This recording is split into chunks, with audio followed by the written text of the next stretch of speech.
kanina lamang ay nakita natin ang pagsasagot ng ating mga kandidato sa katanungan ng ating mga panelists. Ngayon naman ay dadako tayo sa mga katanungan ng ating mga kapwa Tomasino. Panoorin natin ito. Paano mo masisiguradong mapupunta sa tamang lugar yung mga perang nakolekta? Muli, ang katanungan ay, paano mo masisigurado na mapupunta sa tamang lugar yung mga perang nakolekta? Ang ating mga kandidato ay mayroon lamang 2 minuto para sagutin ang katanungan na ito.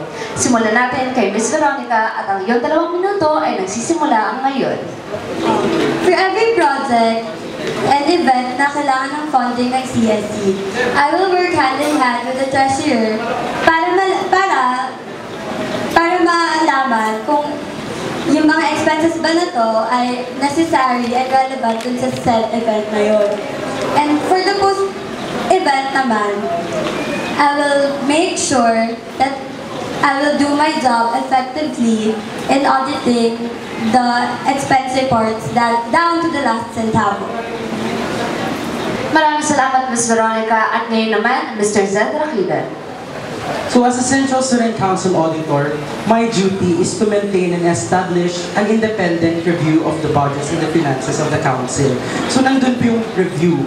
So while reviewing the expense reports, the liquidation reports of the event, what I could do is to provide corrective measures kung saan ba merong nagkulang, merong nagkamali ng allocation, and the like. Thank you.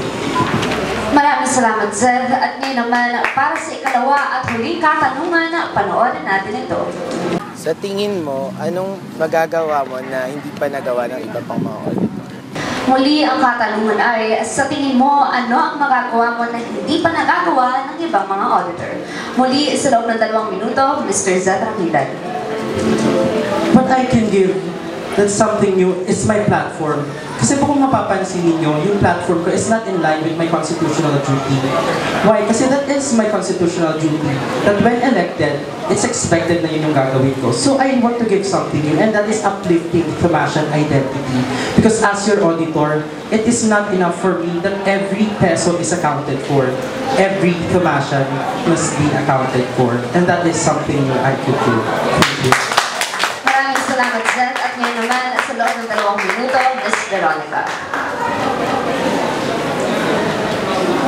From what I've observed, ang common belief kasi ng mga tao sa isang auditor ay puro pera lang. That's why yung platform ko is hindi lang tungkol sa job description ko na Tiger Watch. Meron din akong Tiger Vote na nag-encourage ng student involvement para sa mga students.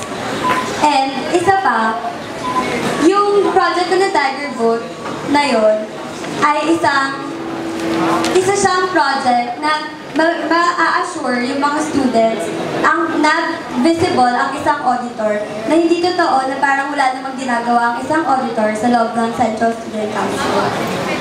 Maraming salamat, Ms. Veronica at Mr. Zed. Ayan na mga Tomasino, narinig na natin ang inyong mga katanungan. Patuloy pa rin sumubaybay at mag-tweet gamit ang official hashtag the UST Halalan 2015 sa UST Comelec at sa Antamya UST.